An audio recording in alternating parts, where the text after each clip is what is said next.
singing low while I pop a bottle off of your chain swinging, clang clang, and it costs a lot. Bitch, I'm always at the goal.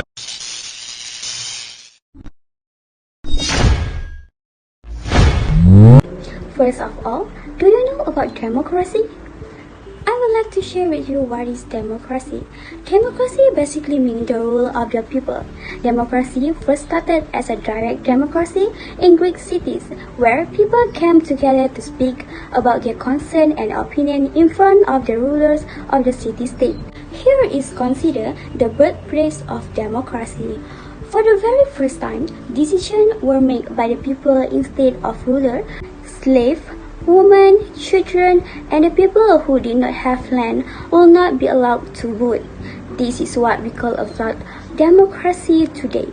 In the first century of democracy, the king has to follow the country rules and law were written in the constitution. Today, the most democracy are direct, which means that you can't vote for new land yourself, but you can vote for people who have become lawmaker and present your interests.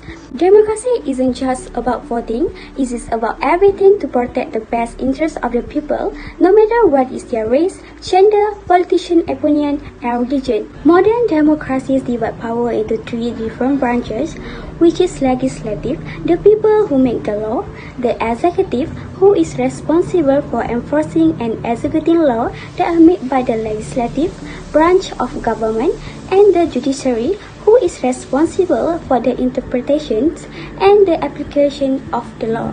At least three are independent and work following the process, which means all of work must be clear and fair. And the very important, the people who have power also must follow the law and not exceed their authorities. In addition, a democratic government must work in a way that reflects the wish, feeling, desire, and the value of the society that governs. Winston Churchill said, democracy is the worst form of government except for all those other forms that have been trying from time to time. I'm going to present about the types of elections. Generally, there are two types of election in Malaysia.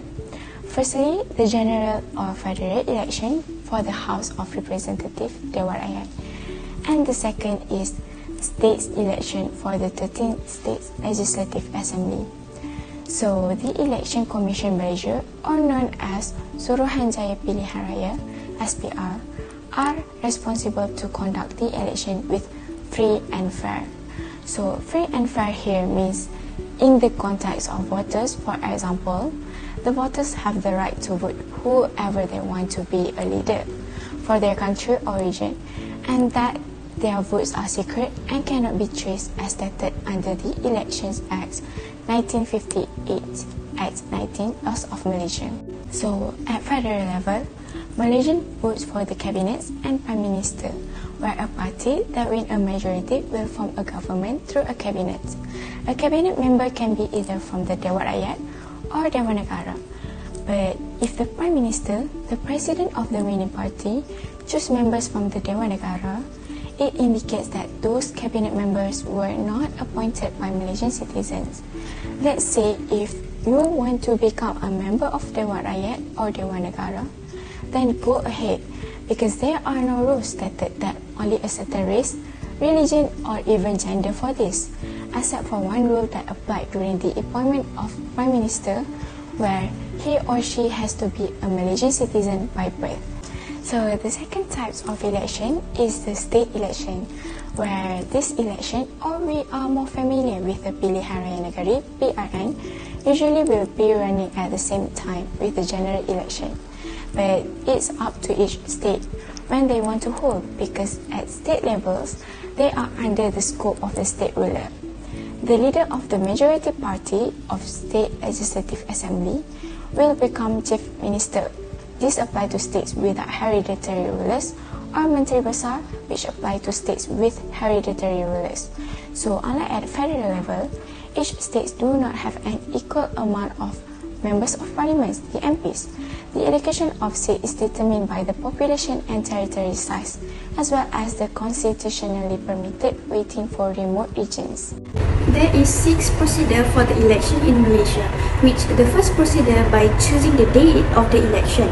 For an instance, the 13th Parliament automatically dissolved on June 24, but the Prime Minister can call for the dissolution anytime before then.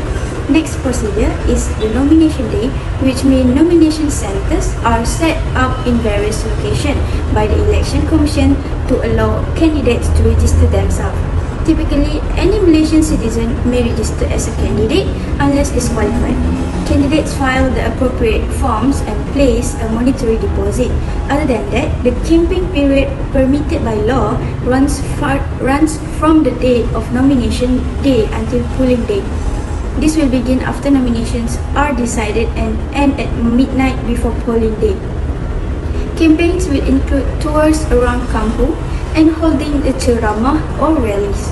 The elections will begin after the campaign day. On election day, registered voters may cast their ballot for their chosen candidate in a designated voting centre. These voting centres are typically schools or community centres which have been procured for that day. All activities in the school are suspended for that day. Holidays are also declared in states where election day does not fall on a weekend to allow maximum turnout. Moreover, when the election has come to the end, they will start to count the total of the voting during the election, and the last procedure will be a result announcement of the voting. I would like to explain about the requirements of the election. First of all, I will touch about voters. Based on Article 13.2 in election 1958, every person voting at the election shall cast his vote by means of a ballot paper to be marked by him so as to indicate his vote and inserted by him in a secure ballot box provided for the purposes in such manner that the vote shall be secret. Thus, an election should have a voter to vote for the candidates in the party. The requirements for the voters are as Malaysian citizens and residents of Malaysia. The voters that have been registered only may vote in elections. Malaysian citizens have above 21 years old must register in voters registry with the Election Commission of Malaysia, which is Suruhan Pilihan Raya Malaysia, in via any office affiliated with the Election Commission, post offices with computerized facilities or specified counters before the person could vote in election. During the campaign period, the voter may get to know their own candidate and also can engage in the campaigning activities with the candidates and must comply with the rules and regulations that have been set up by the SPRM. Voters only can make one vote for each party in election. Therefore, after identity verification at a voting centre, an edible ink is put which lasts its impressions for a week on the left finger. There are few requirements for every election that have been ruled in by SPRM since 1957 and supervised by a 7-member election commission. The first past the post system, which the candidates will be obtaining a majority, will be declared the winner in the relevant electoral division. Article 13, the facts that of the candidates of 222 constituencies and one seat to represent each area in parliament or known as a member of parliament or state assembly. Therefore, to become a member of Dewan Rakyat, the person must be nominated and win a parliamentary division election. However, if a person wants to be a member of a state legislative assembly for any state, then that person must be nominated and win the state legislative assembly election. Eligibility and requirements for House of Representatives, which is Dewan Rakyat, a Malaysian citizen and resident of Malaysia in the Federation based on Article 47 of Federal Constitution at the time of nomination, not less than 21 years old on the nomination day. Meanwhile, the candidate for the State Assembly elections, a Malaysian citizen and residents of state where the person wishes to compete, not less than 21 years old on the nomination day. The law stipulates that a candidate who wants to participate in election is required to make a deposit payment. If the deposit money is not included, the nomination paper is considered incomplete and the managing officer has the authority to not accept the nomination paper. The deposit that should be paid in parliamentary election is 10,000 ringgit, while for state assembly election is 5,000 ringgit. However, a candidate also should pay a deposit payment for campaign materials. If the candidate fails to submit the deposit of campaign materials, he is not allowed to install or display any election campaign materials. If a candidate is convicted under Section of Election Offences Act 1954 in relation to the matter, the candidate concerned may be sentenced to imprisonment for a term of exceeding 1 year or fine not more than 3,000 ringgit or both. The deposit of parliamentary election is 5,000 ringgit, meanwhile in state assembly is 3,000 ringgit. The disqualification to a candidate happen if declared or certified to be unsound mind, bankrupt who has not been released, a person who was in position, a person who has been nominated Dewan Rakyat or Dewan Undangan Negeri elections, or has been an election agent for the person who has been nominated and failed to submit statement of election expenses as required by law within the time or manner. A person who is convicted of an offence by the court in the federation and sentenced to imprisonment for a period not less than 1 year or fine less than 2,000 ringgit and has not yet received forgiveness. The candidate obtained citizenship or use the right of citizenship of foreign country or to make a declaration of allegiance to foreign country. The case law that have been chosen is Election Court dismisses petition to declare Jasin GA14 result null and void. The Election Court on 12 June 2019 rejected a petition filed by Datuk Sri Khairuddin Abu Hassan, the candidate for the Jasin seat during the 14th general election. The petition was filed by Khairuddin in 2018, alleging the fellow candidates Ahmad Hamzah was not elected illegally and therefore the election results be declared null and void. And then fresh elections should be held.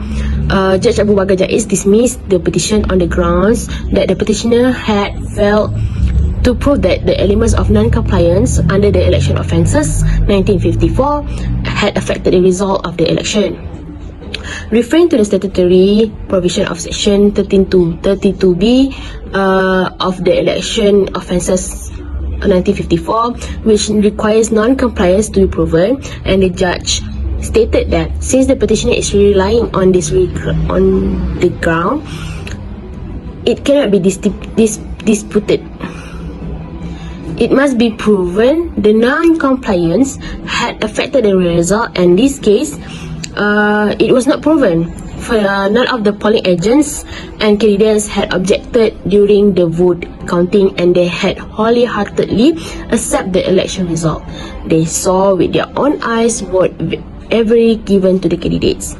Judge Abu Bakar ordered the petitioner to pay costs totaling 400,000 ringgit to 200,000 ringgit to Ahmad Hamzah as the first respondent and 200,000 ringgit to the second respondent, Jasin Parliamentary Seat Returning Officer Zamrud Yahya, and the third respondent, the Election Commission Dr. Firoz Hussein Ahmad Jamaluddin, Head of Zaid Ibrahim and Co.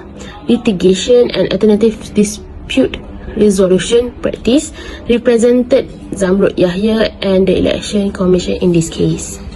Elections are one of the systems in the practice of democracy in Malaysia. Elections give the right of freedom to any individual to run as a candidate, and the people are free to choose whoever they feel from the candidates running to run the trust well and trust. As a result, Dr. Yusuf Al-Qaradawi mentioned that democracy according to Islam as practiced by Muslim countries today is not as brought by the West.